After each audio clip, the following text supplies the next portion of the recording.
Now, this past week has been a somber one for our country. The news coverage of the 20th anniversary of 9/11 has raked the scab off the old mixed feelings of rage, horror, sorrow, and patriotism exhibited by the American people when the heinous Twin Towers devastation occurred. I won't add anything to the description displayed by the news organizations other than my prayers for the survivors, their families of the victims, and the first responders. God bless them all. I just finished reading The Years of Lyndon Johnson, Means of Ascent by Robert A. Caro, C-A-R-O. Johnson had always won my vote of his having been the winner of the title of the worst president that the United States ever had.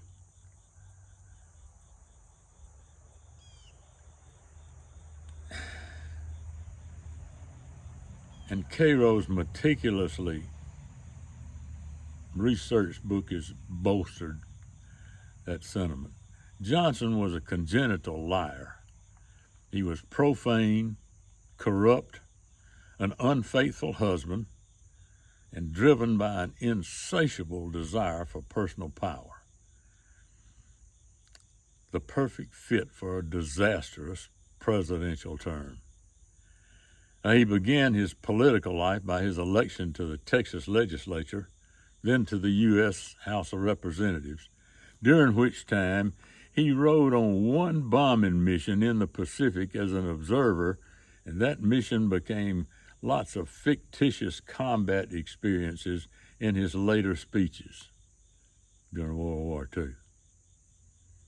The Silver Star gained on that observer mission was given by General MacArthur, who thought it shrewd to curry favor with a congressman, and the Silver Star was prominently displayed in his future endeavors, having been earned for bravery in his numerous dangerous but fake battles. He was fraudulently elected to the U.S. Senate by 87 very questionable votes for Johnson,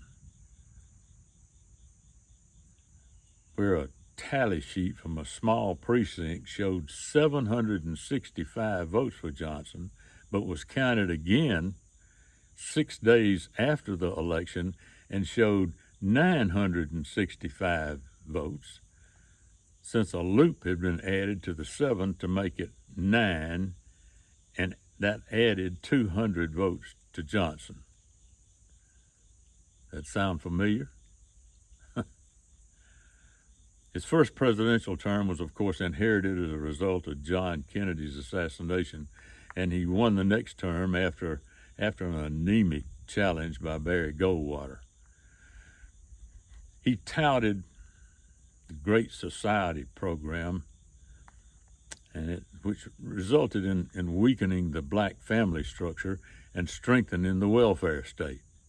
Then came Medicare and Medicaid, which, as a result of the government entering the health insurance business with its usual business acumen, has amassed costs sufficient to bankrupt the country unless some changes are made.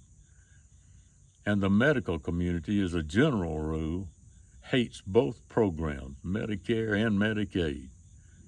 He botched the Vietnam War by over-controlling the fighting from the White House.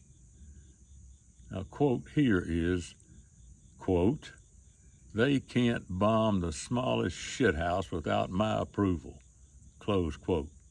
Those are his words. Now, in fairness, he did shepherd through the 1964 Civil Rights Bill, which garnered Republicans votes in the 80% range in both the Senate and the House, and a 60% votes of Democrats in both chambers. His motives were somewhat suspect, however, by some people because of a comment he made to Senator John Stennis when he told Stennis that Stennis should be sure to vote in the upcoming, quote, nigger bill, unquote. His words again. Well, after reading the book, I couldn't help but compare his record to the current president. There are similarities. Now, I don't know about any unfaithfulness, but the line is blatant. It's as blatant.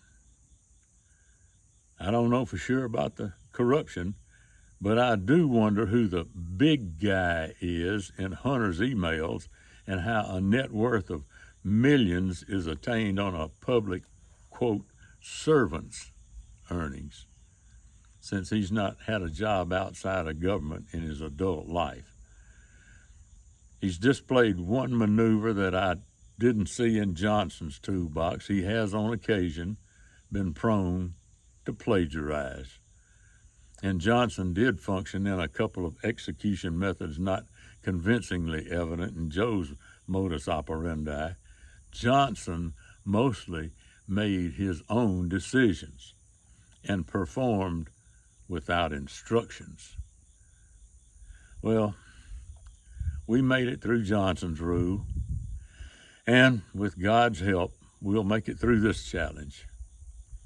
And who knows, Johnson might move up a notch to be only the second worst president in my memory. Can't tell. I'm Jim Ritchie. I'll see you again next time.